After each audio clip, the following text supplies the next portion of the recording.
जय हिंद। इस वीडियो में बात करेंगे स्टूजिरोन टेबलेट के बारे में। स्टूजिरोन टेबलेट किस बीमारी का इलाज करती है, इसकी क्या डोज के साथ ये आती है, क्या साइड इफेक्ट करती है, कितने दिन तक लेने से इसका सही बेनिफिट मिलता है, एक्चुअली किस बीमारी का इलाज ये करेगी, सब कुछ समझेंगे। देखिए, स्टूजिरोन एक ब्रांड आता है जॉनसन कंपनी का। ये 25 टेबलेट का एक पत्ता करीब करीब आपको 250 रुपए के आसपास पड़ता है। ये जो दवा होती है एलोपैथिक दवा होती है, डॉक्टर की सलाह से चलती है, तो इस चीज का ध्यान रखिएगा। इसको सिर्फ हम रिव्यू करेंगे, इसके बारे में जानेंगे। देखिए भैया, इसके अंदर आता है सिनारजिन 25 mg, सिनारिजिन इसके अंदर आता है 25 mg में, और स्टूजिरोन नाम से आपको फोल्ट में मिलेगी, उसके अंदर 75 mg में आता है। स्टूजिरोन प्लस भी आती है, वो उसमें 2 कंटेंट आते हैं।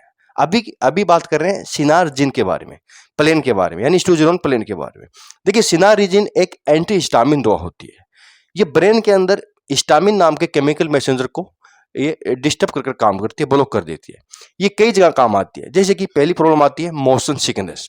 मोशन सिकनेस आप जानती है, जब भी हम बसों में सफर करते हैं या प्लेन में ट्रेवलिंग करते हैं या कोई गाड़ी में ट्रेवलिंग करते हैं, तो उल्टी होना, नोजिया होना, जी घबराना, चक्कर आना, तो वो होता है मोशन सिकनेस। ये दिमाग के अंदर सिग्नल्स के अवरुद्ध होने के कारण होता है। इनके अलावा दोस्तों दूसरा इसका जो यूज होता है वो वर्टिगो की प्रॉब्लम होते हैं। ठीक है, चक्कर आना, ठीक है, वर्टिगो या डिजीनेस होना, चक्कर आना, तो वो कई कारणवश हो सकते हैं, लेकिन चक्कर का इलाज ही कर देती है, चक्कर को रोक देती है। इनके अलावा तीसरा और सबसे इंपॉर्टेंट जहां इसका यूज होता है, मेनियर रोग डिजीज में। मेनियर डिजीज क्या होता है? देखिए, मेनियर एक कान का रोग होता है। कान के अंदर छोटी छोटी नसें होती है, जिनके अंदर दबाव बढ़ जाता है।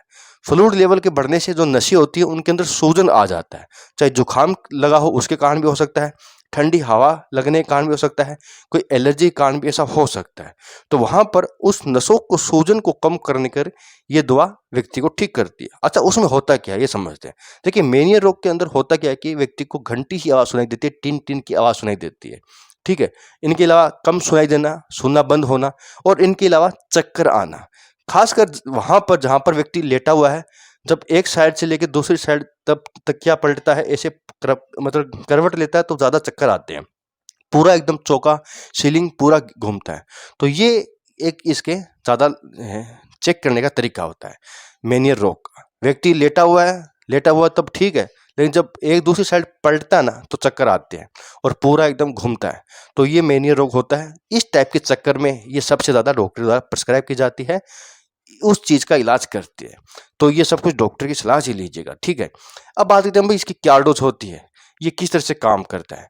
देखिए भैया, ये एंटी हिस्टामिन है। हिस्टामिन एक केमिकल मैसेंजर होता है, ब्रेन को लिए अंदर बनता है, तो वहां पर उसको ये अवरुद्ध कर काम करती है। इनके अलावा कान के रोग में कान के अंदर कैल्शियम को ब्लॉक कर देती है, कैल्शियम के सिग्नल को ब्लॉक कर देती है, जिससे कि वो प्रॉब्लम, दबाव बढ़ जाता है कैल्शियम के कारण। तो कैल्शियम ब्लॉक करने से दबाव धीरे धीरे कम हो जाता है, और कान के अंदर जो फ्लूइड होता है ना, उस पर ये काम करती है।